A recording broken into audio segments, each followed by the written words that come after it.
बाबा जी की प्यारी सात संगत जी, राधा स्वामी। सावन सिंह महाराज जी के समय की साखी है। एक बार लंगर में घी खत्म हो गया। सब्जी बनाने के लिए लांगरी बैठे थे। रात का समय था, सारी दुकानें भी बंद हो गई थी।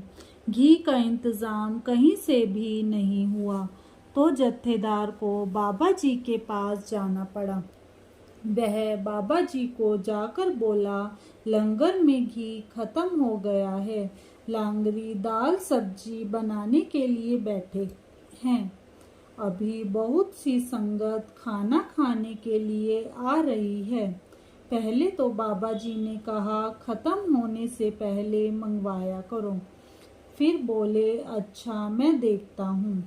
बाबा जी ने 2 सेवादारों को बुलाया और उनको कहा, जाओ ब्यास नदी से 2 पीपे घी लेकर आओ।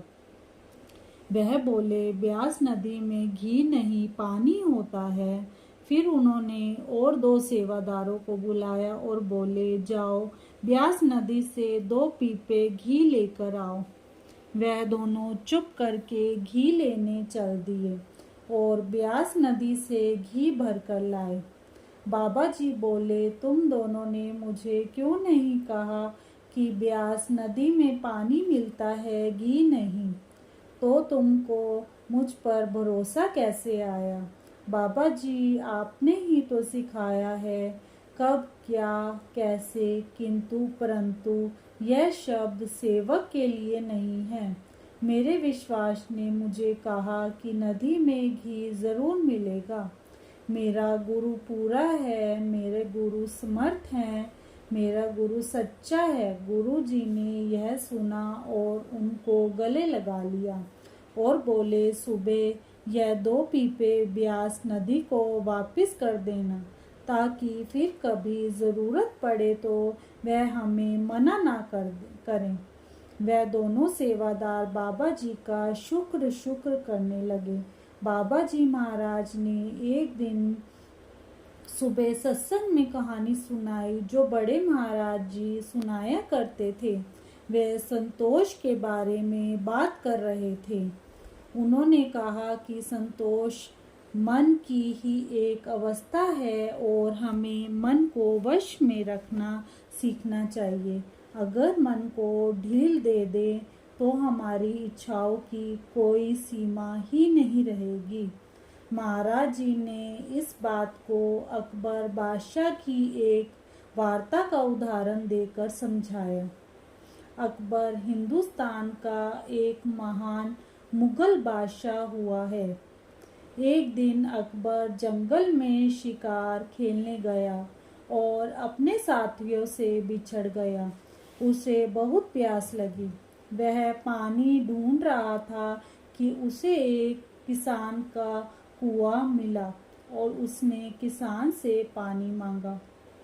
किसान ने उसे पानी तो पिलाया ही, साथ ही गांव के सीधे साधे लोगों की तरह उसका सत्कार भी किया और खाना भी खिलाया।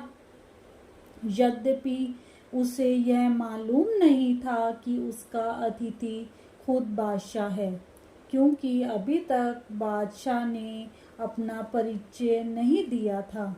बादशाह बहुत खुश हुआ और किसान के आतिथ्य से बहुत कृतज्ञ भी।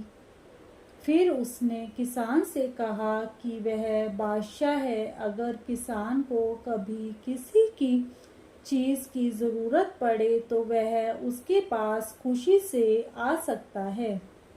लेकिन किसान ने जवाब दिया कि वह तो एक सीधा साधा आदमी है जो कि खेती करता है और बादशाह को लगान देता है, इसलिए उसे किसी चीज की जरूरत नहीं पड़ेगी। फिर भी बादशाह ने उसे अपनी अंगूठी यादाश्त के रूप में दे दी और कहा कि अगर कभी भी उसे मिलना हो तो महल के सिपाहियों को अंगूठी दिखाकर आ जाए। समय बीतता गया और किसान बादशाह और उसकी अंगूठी दोनों के बारे में भूल गया। कुछ साल बाद देश में भारी अकाल पड़ा और गरीब किसान के तंग साधनों में तंगी और बढ़ गई। किसान की पत्नी ने उसे बादशाह की याद दिलाई और कहा कि वह बादशाह के पास जाकर सहायता मांगे, क्योंकि वह बहुत तकलीफ में थे। सो किसान अपने साथ अंगूठी लेकर अकबर बादशाह की राजधानी आगरा आया। जब किसान आगरा में बादशाह के महल पर पहुंचा तो उसने बादशाह की अंगूठी चौकीदारों को दिखाई और उसे बादशाह के पास पहुंचा दिया गया। लेकिन उस समय अकबर प्रार्थना कर रहा था। सो किसान धीरे से जाकर पास ही खड़ा हो गया। अकबर अपनी सारी तकलीफें और दुख मालिक को सुना रहा था। वह कह रहा था, हे मालिक, सूखे के कारण राज्य की आमदनी बहुत कम हो जाएगी और शाही खजाने खाली हो जाएंगे। मैं अपने सिपाहियों को तनख्वाह कहाँ से दूंगा? मैं उन्हें क्या खिलाऊंगा? अपने महल की संभाल कैसे कर पाऊंगा? और मेरी शाही शान शौकत का क्या होगा? मैं रुपए के बिना अपनी सल्तनत कैसे चलाऊंगा?